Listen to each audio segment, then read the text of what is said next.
Okay, hello Kubas and Vivian. Thank you so much for the request that for the option of terracing the wall as I proposed as another alternative solution we could do to the wall.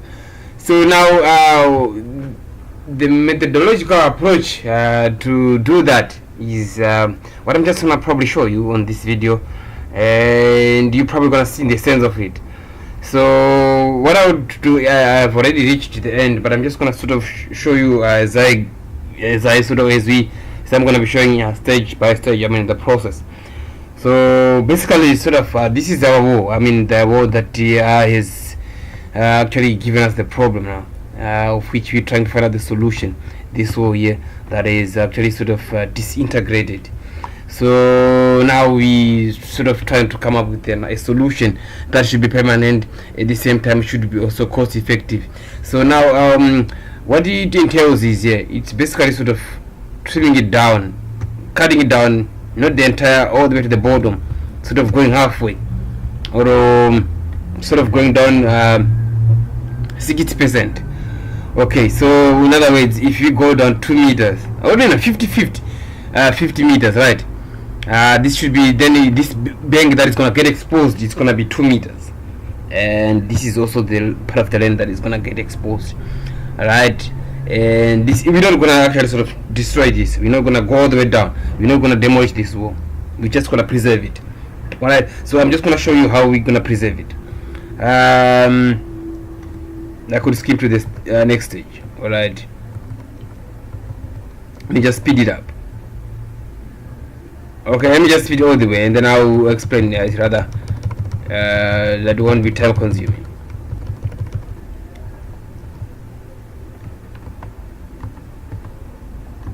Okay, let me just leave it at here. Alright, I've just labeled the dimensions. Okay, so if you look at it now,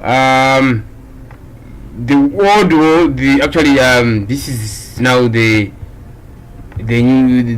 complete look of the terraced or the tiers or the terraced walls, the condos, but not the condos.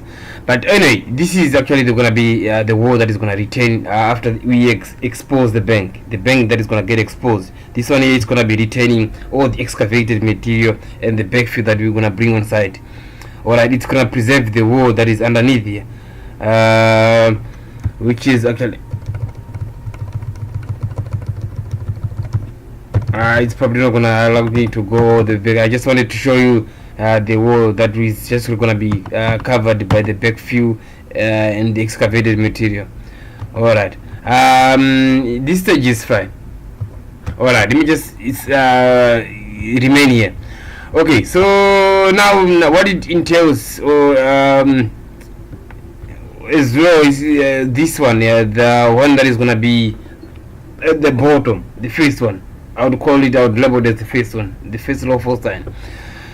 We could ideally sort of extend 1 meter on this side, alright, to just make it an independent wall, alright, rather than joining from here to, I mean, this corner here and this corner here.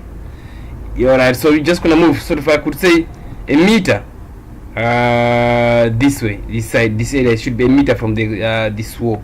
Alright, same applies with the other side, this side here, where it's probably, this is the southern side. Alright, we're probably gonna do the same thing. Alright, moving a meter, so a meter this side, like a blue line. That blue line should be like a meter. This wall here, the distance between this wall and this wall here. Alright, anyway, this is actually for a SketchUp. You know, these walls are going up at a certain, it's a slope, it's sloped yard, so it's going up at a certain angle. So this should form clearly in a triangular shape. Alright, which is going to be probably half base times height, to calculate the square meter. Alright, so this is going to be a leveled ground, just like the tier. Alright, so on the sides here, although it's not part of the, you could then, as time goes on, probably put some landscaping steps here to sort of make this access this backyard. Okay, you could probably plant grass, or something like that. Okay, so now, so what I would like to emphasize is this side here, the wall, this wall here, the first one. All right.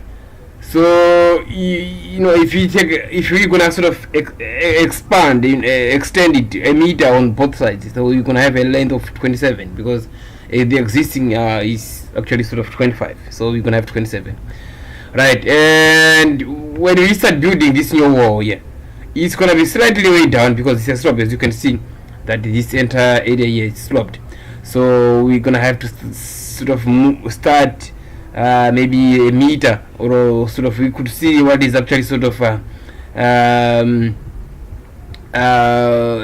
you know, taking into consideration the structural the engineering, I mean, of the wall. So basically it's gonna be sort of slightly you know, higher than the other one, because you know, locating it, the footing, we're gonna locate it slightly down, so it's gonna probably end up having a height of 2.4 and with the length of 27 meters. And then on the sides here, it's gonna be also clearly 2.4 multiplied by 12 meters, and then we might divide that by 2 to get the, I mean, the total in square meters, because that's the sides here, they're forming you know, a triangular shape. So basically we're gonna do the same here, because you know, this is gonna be 2 meters. Let me just label it. It's gonna be 2 meters with the height of, you know, with the length of 10 meters. Right. So yeah, I think this is probably gonna be the effective, because we're not gonna be needing a lot of backfill. I mean, we just gonna cut the backfill need by almost 70%. All right, and you know, it's effective, and we're not gonna be sort of needing a lot of because, you know, if you look at the conditions of the property, because there's no access of machinery to the backyard, so you know, if you get a conveyor belt, the need for it is just gonna be to transport the blocks down, and yeah. So I think with this actually with this actually method, I mean, if you were to decide this method, I mean, this is the cost effective, and we're not going to lose a lot of land. You know, it's just probably going to be a meter only, of which that's only you know, a tiny, I mean, that's actually, you know, not a lot that you're going to lose.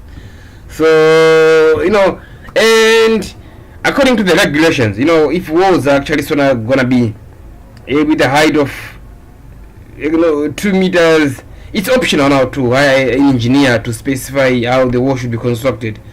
But it is, I would recommend, you know, sort of getting an engineer to specify how we should construct this wall, so we have to comply with what he is going to be requiring, specifying.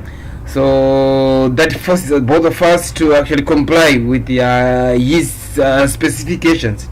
So, but ideally, you know, if that is going to actually amplify the budget, you know, for, you know, to accommodate all the needs, we could also we could leave that, because as a builder, I can recommend more, like, you know, because I've worked with engineers, I can recommend the same, so without having to involve an engineer.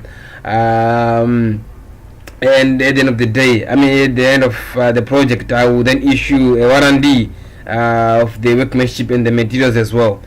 But also, you know, institutions like insurance and the municipality, they might also need actually sort of even the building inspectors from the municipality, they might need to know whether this wall was actually built according to the engineer's specifications.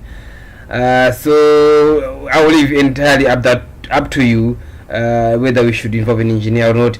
But, you know, just to give you an insight of actually this idea of terracing, how you should make your backyard look like, and also take into consideration the cost effective part of it. This is what I've just decided to illustrate with the help, with the aid of a diagram, or with the aid of a SketchUp, so you can get a full insight. So what I'll do now is to work out the code based on what